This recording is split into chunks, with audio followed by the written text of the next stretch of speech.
Hi,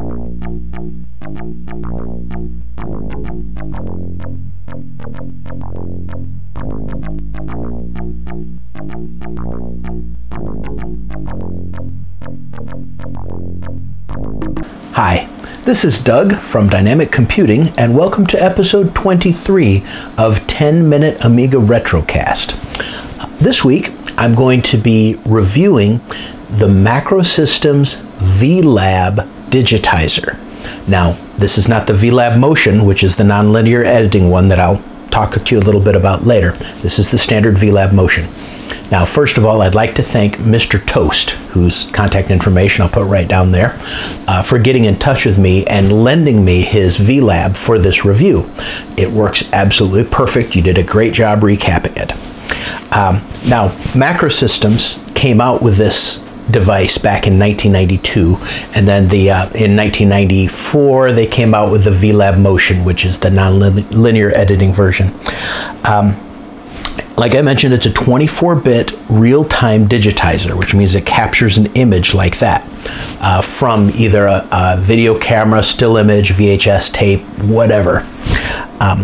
It has two composite inputs by default, but some versions have two composite and one S-video input. The one that I'm using does have the S-video input, which is kind of nice. It scans in resolutions up to 720 by 611 pixels, lower number in NTSC. It handles both NTSC and PAL. I've never been able to get it to do it in its absolute highest resolution. I get it around 600 some odd by 450, 460 reliably. If I tried to do anything more than that, I get some errors in the program, but it could just be a configuration issue. It scans in a format called YUVN, which is a Amiga version of the YUV format. It's an analog format that's used in broadcast, well, was used in broadcast when we were all using CRTs and so on.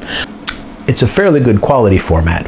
The Y stands for the Luma, which makes perfect sense. Y equals Luma. Okay. And then the U and V are the chromiance, or the color. Okay. And this format was designed for the human eye to make things recognizable and viewable with the human eye and capture about as much data as the human eye can handle. It's pretty good quality. The board itself is a Zorro II board, not a Zorro III, it's a Zorro II board, and it has 3 megs of 40 nanosecond RAM, which is fairly fast, that uses as a frame buffer, and it can capture an image in 1/30th of a second or one field in 1/60th of a second. You can think of the image as being like an interlaced image, like a television image would normally be. It'll capture that in 1/30th of a second. If you have something non-interlaced, it can do it in 1/60th of a second. It's a reasonable way to think about it. You can have multiple sources connected to this at once. So you can have both of the composite inputs with sources going into it and the tertiary one, the S-video. You can have them all and switch between them very easily within software, like I'm going to show you here in a minute. You can even add a second V-Lab board in there and have up to 6 inputs at once, which is kind of cool, actually. The software comes on one disk. This is V-Lab Motion 4.1. It's the latest version I could really find. If someone knows of a more recent one, let me know. Super easy to install, just a standard Amiga installer routine, no problems at all. It'll work on even down to a 68,000 machine, but you really need an accelerator and you really need some fast RAM in order to make this thing really shine. The software is heavily reliant on AREX to communicate with itself and with other programs. It can talk directly to TV Paint, and it can talk directly to AdPro and several other programs using AREX. And they also use AREX a lot for built-in scripting capabilities, where it takes multiple commands and strings them together in order to achieve something. I'll show you a little bit about that with the sequence capture. So first, let me show you the board and the box that it came in. And here we have the box for the V-Lab. And 24-bit digitizer by Macrosystems US. They also had a German division too. Perfect for image capture, video painting, desktop video, graphic design, and desktop publishing.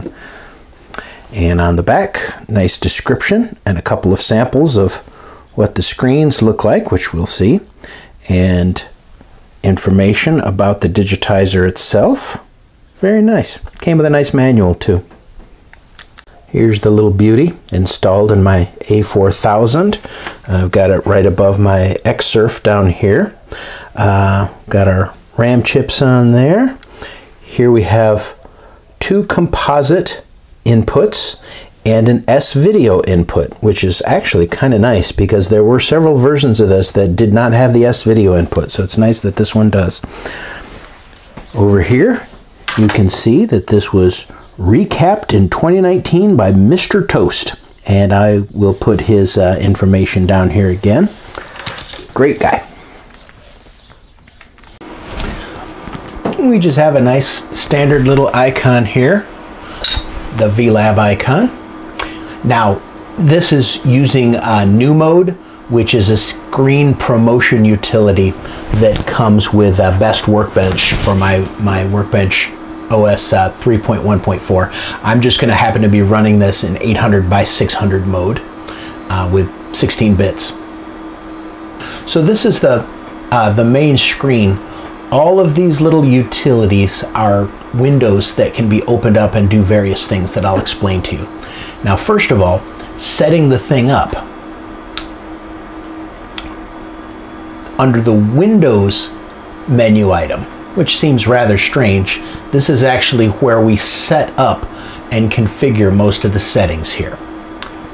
Not necessarily under Settings, under Windows. So in here, Define Source. These are going to be your 6 inputs that are available. Now, with one board, you're either going to have 2 inputs or you're going to have 3 inputs, depending on which version of the board you have. Okay, I'm only going to be dealing with the composite inputs 1 and 2 here. What you can do, we're doing it under default. You can tell it what resolution to capture at. 700 by 500 is what I'm trying to capture it at here. You can change some luminance and chromiance filters. So for instance, we're going to add a luminance filter here to input 1. You can switch between PAL and NTSC capture with this button right here.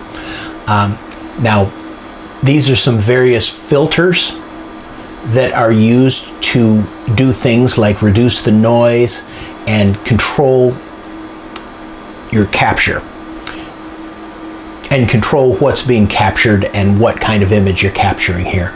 Now, in this case, I'm just going to set these to medium, the filters to medium, filter frequency to 2.5 megahertz, which should be fine for the kind of thing I'm capturing from. And now we've told it how to capture on input 1. We can then go to input 2, and we've got the same things there. Click OK. Now we've defined our 2 inputs. Now that's important because your board may try and have those inputs set to PAL mode by default, or your software may be defaulting to PAL mode, and you'll need to switch it to NTSC. Now the next thing we're going to do is open up a little window where we can monitor what we're going to scan. Okay, we go down here to Control, Video Input, and we tell it which input to view. We're going to view input 1, and then we're going to monitor. Now we can also choose Amiga M to do that. We're going to monitor input 1.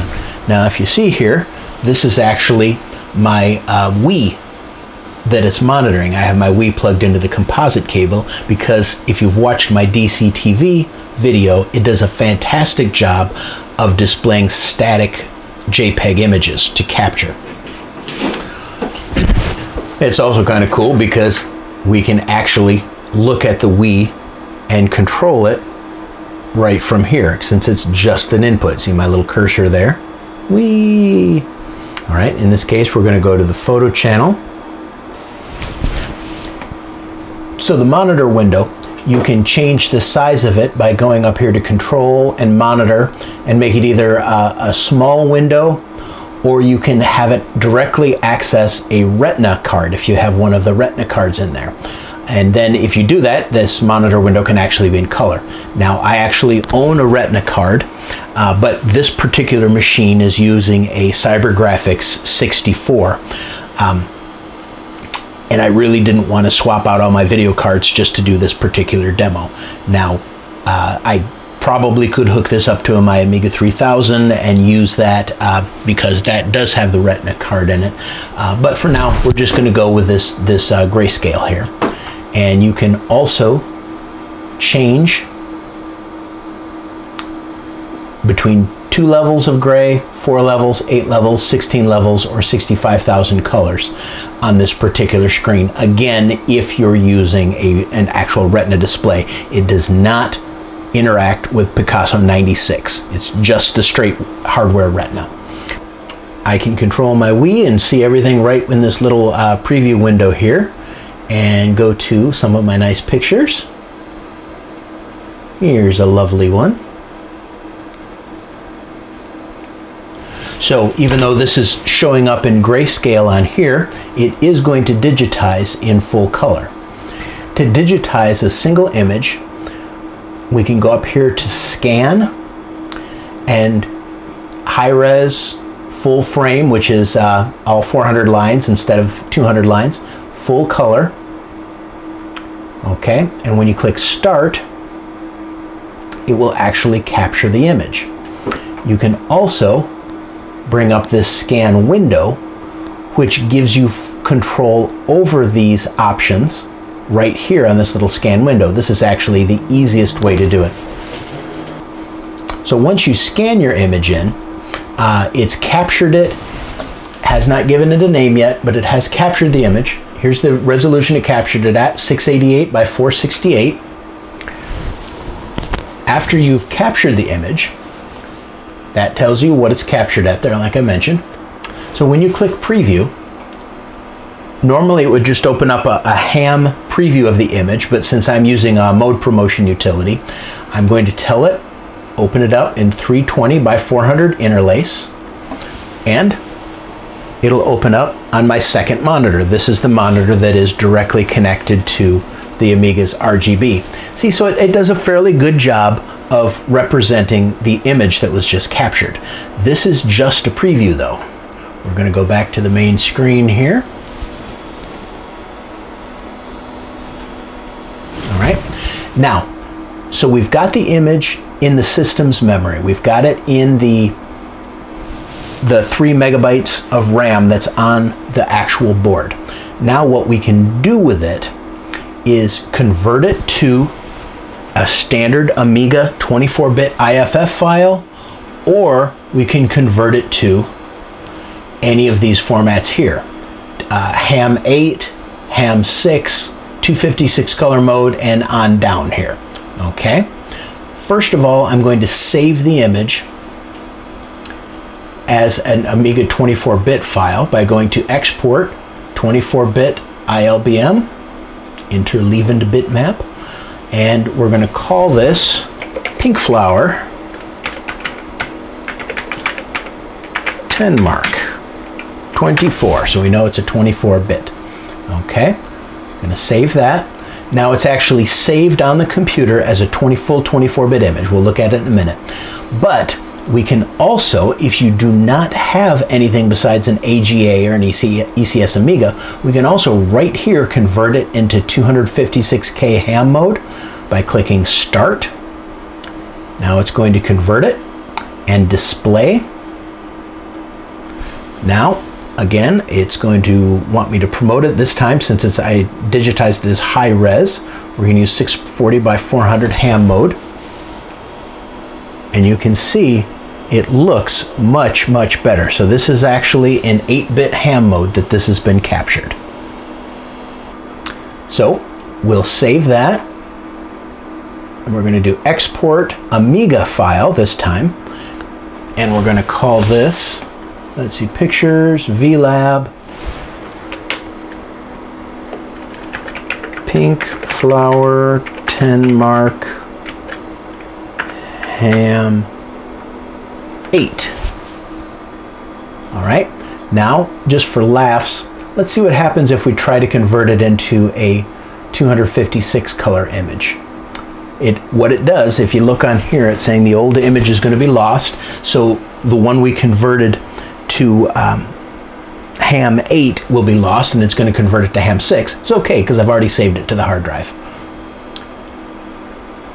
And let's see what it does. This takes a minute. Yeah, not so pretty.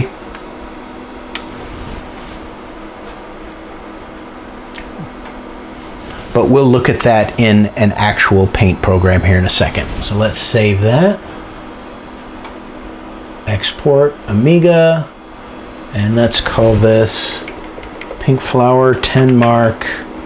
We'll call it 256.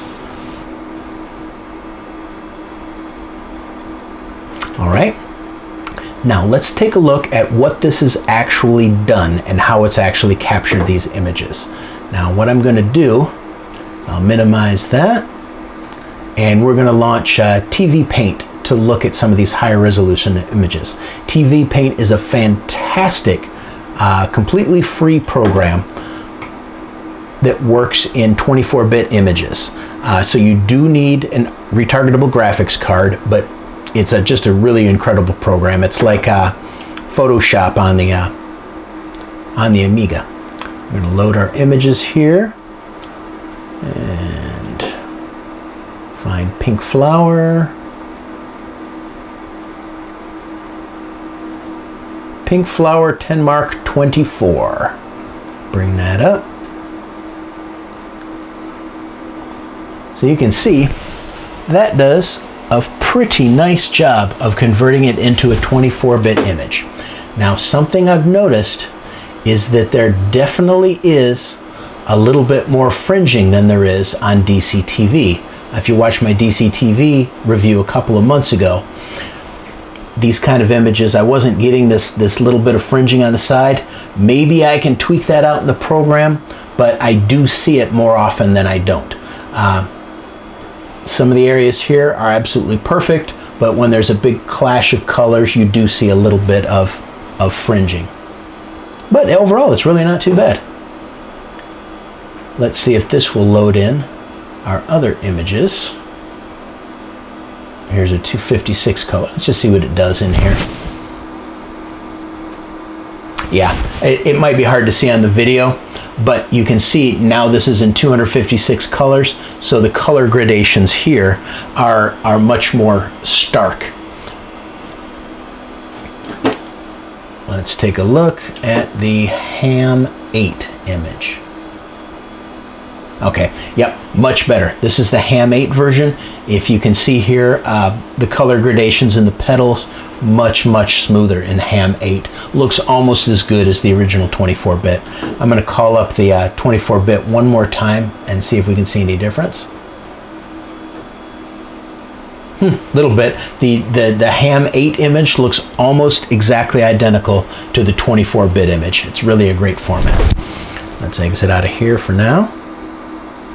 Okay, once we're back in the program, it still does have this flower image in the system's memory, and that's okay. Next time we scan something in, we'll overwrite it. But what we want to do now is just clear the buffers. Now it's completely blank. Up here you see it says 0 times 0. There's no image. So now we just know the buffers are completely blank. Now, one of the other things that this can do is grab a sequence of images. Now it's not like offline video editing or anything like that. It can't capture 30 frames per second, but it absolutely can grab about 5 or 6 frames per second. And let me give you an example of what you do. You open up the sequence window here. You give your sequence a name and a location. You can save it to the to RAM if you have plenty of RAM, or you can save it to a hard drive. Now be aware, because this is a program from 1992, it's not going to be able to save this to anything bigger than a 4 gig partition. When you push out the data to it, it likes to keep it on an under 4 gig partition. When you save a file, like a picture, you can save it anywhere you want to, but I have noticed that it really likes to be an under 4 gig partition to save it. We're going to give it a name, the sequence name. Let's call this 10 mark sequence. All right. Now, so the file names are going to be 10 mark sequence. How many pictures do we want to capture? Let's capture 30 of them. So here I'm changing the slider to 30 if it lets me.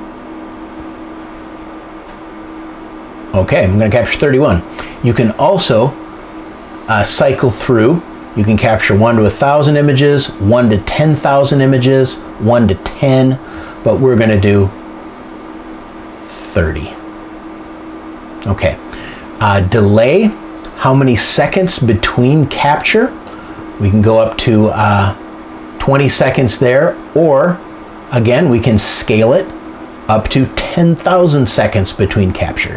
And I'll explain what that's useful for in a little bit. But in this case, I don't want any delay between capture, so as quick as it can. Scale, 1 to 1, 1 to 2 is half size, third size, quarter size image. So you can control that. You can also control whether it's a high-res image that's captured, full frame that's captured, or a color image that's captured. So you can capture in grayscale. As you reduce these, it's going to capture faster.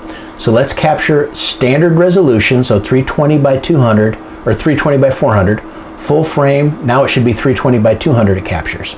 Okay, so now we're ready to capture a sequence of images. Now, what sequence are we going to capture? What we're going to do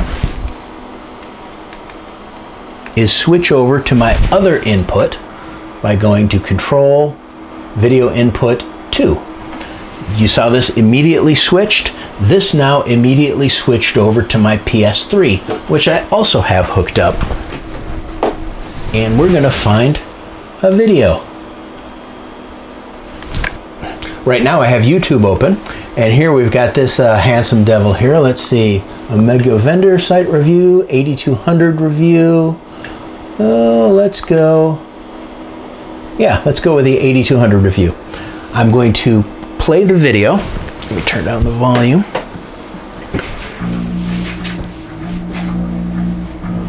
Hey, listen to that classy music there. So this is an actual video that's playing through my PS3 and being pumped over to the Amiga. Hi. Look at that handsome guy. Dynamic computing, and welcome to Okay. So we get to the point where we want to start capturing the images. We click on Start. It is now capturing the images. You can see right there. It's up to 20, 22, 23, 28. Boom, it's just captured 30 frames. So you can imagine if we told it to capture 10,000 frames, it would probably capture, you know, fairly close to my full 10-minute video. Just kidding, none of my videos are really 10 minutes. Now we'll click stop. Okay, it's already stopped. Now, once we've captured our sequence of images, let me show you where they go. We're going to go back out here. I happen to put them on my storage drive, which I call Scratch. Now, by default, these are going to be not usable. By default, these images are saved as YUV images. So it's capturing literally 30 images in YUV format that you're not going to be able to open right now with anything except our V-Lab software. But if we wanted to, we could convert them over one at a time by opening up each image. There's image number 1. Okay, now it's brought up the image, and it tells me it's in 344 by 234 format, which is correct. Now we could preview it if we wanted to. 320 by 200. Okay, and it gives us our little preview of that incredibly handsome guy. But that would be slow and tedious doing it one at a time. This is where AREX comes in handy. What you can do is you go up here and you can either load up a macro, or it has a list of macros that are already designed right here. And the macro we want to use is sequence to Amiga, which is going to take a sequence of images, just like we saw, the 30 images, and it's going to convert them over into an Amiga format. So here we've got convert to 256 color format. We don't want it to be high res.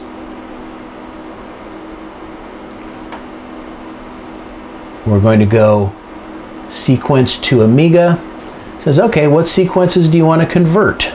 We're going to convert the 10 mark sequence. Now it knows what sequences to use because it's numbered all of those pictures.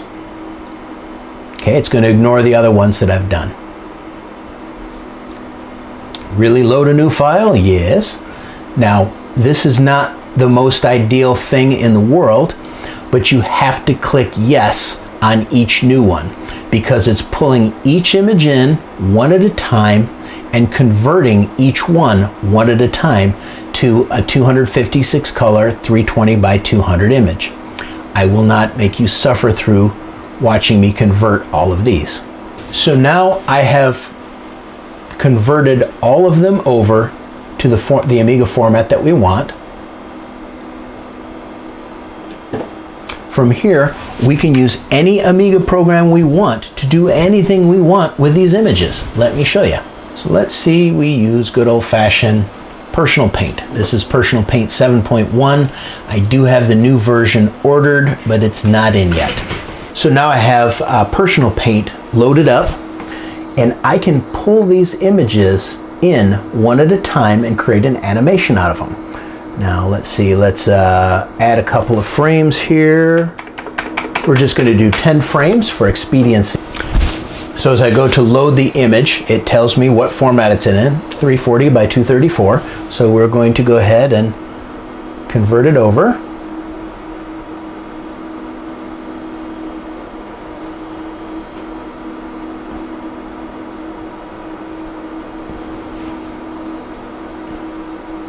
All right, there's image one. Now let's go to the second one and we're going to load all 10 in. So here what I'm doing is, since I've created the 10 frames of animation, I am just going through and loading up in sequence these pictures. So there's frame 4, load 1, 2, 3, 4, 5. I should have named these something different.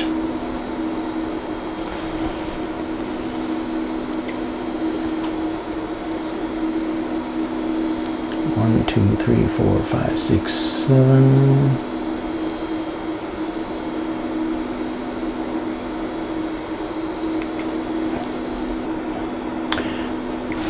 So now I've loaded up 10 frames of the 30 frames that I had captured.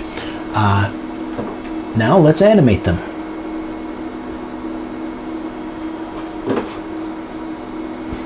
And you can see it does a fairly good job, and took me a whole about 5 minutes to do it, of capturing those frames of animation, or those, it took me about 5 minutes to capture those frames, put them together in Personal Paint, and tell it to animate those.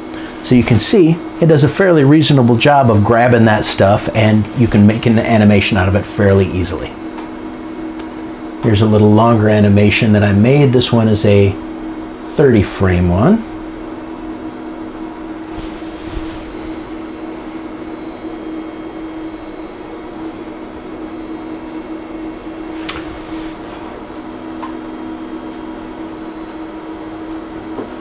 So this is a 30 frame animation I made earlier. You see, it does an absolutely fine job of grabbing everything and pulling it together. Now, obviously there's no audio here. You'd have to synchronize the audio with it, but it's absolutely doable.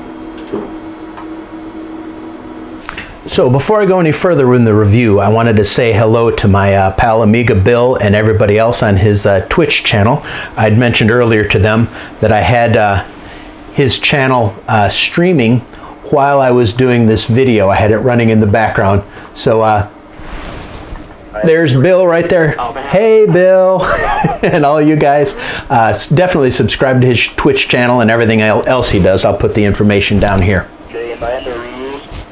The V-Lab can definitely be compared with the DC-TV that I reviewed a couple of months ago. They both have their strengths and they both have their weaknesses. The DC-TV is a slow scan digitizer, which means there's no way it's going to capture that video from YouTube like I just showed you and put together an animation easily. It will take a lot more work to get that done. And you have to freeze each frame, etc.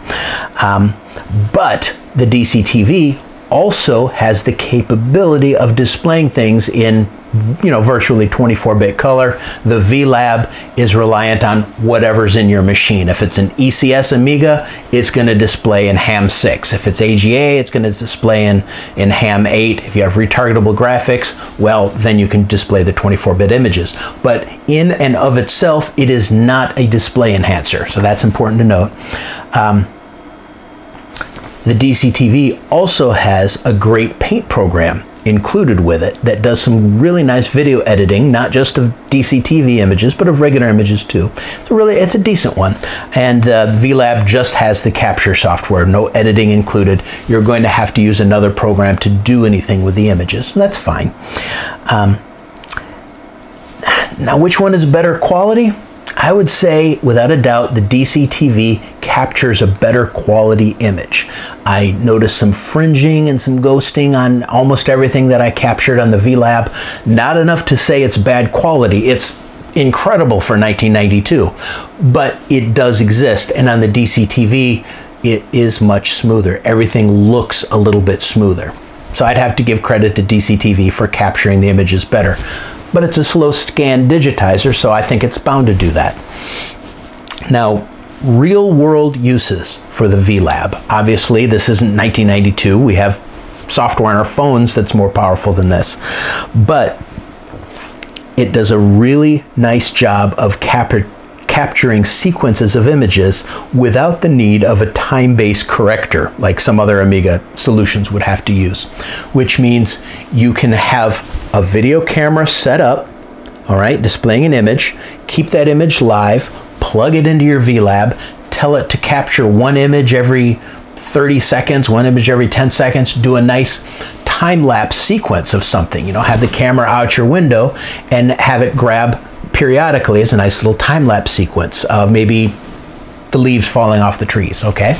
Another cool thing, it would be fantastic for stop motion animation, okay? So again, visualize a nice camera set up and you've got your little Lego figures there and you tell it to capture an image, great, move the Lego figure, capture an image. You just keep doing that and it's a fantastic way to get the stop motion animations directly into your Amiga and easily put them together in DPaint or Personal Paint or whatever program you use to create animations. So it could be fun for that too. Now, I'd mentioned earlier that there was another version of this called the V-Lab Motion, which is an actual non-linear editor, which brings in the images in and captures them at real time and saves them in a JPEG format, a JPEG video format, and you can actually do non-linear editing with that device with about the same quality as this. Now that would be cool, and if I could find one of those, and I'm gonna have to start looking for one, I would actually consider doing a couple of my 10-minute Amiga retrocasts filmed entirely on maybe one of my old cameras and all of the editing done right on my Amiga 4000. I think that'd be cool. The quality is going to be no better than 480i, but it would be really kind of cool to say it was all done on an Amiga. So if you guys hear of a V-Lab Motion, let me know. I may pick it up. So overall, how would I rate it? I think it's fantastic. I think for what it's designed to do, which is capture images from live video, it does an incredible job. By itself, it doesn't do much. You have to have some software to go along with it to really take advantage of it. Once you've got the software, it's really cool for capturing images. I think it's worth it. I think it's great. I'd say I'd give it 4.5 Amiga check marks out of 5, and it loses half a check mark because I think the software could be a little bit better, a little bit maybe better at displaying higher quality images, but no big deal. It's pretty good for what it is. So until next time, this is Doug from 10 Minute Amiga Retrocast signing out.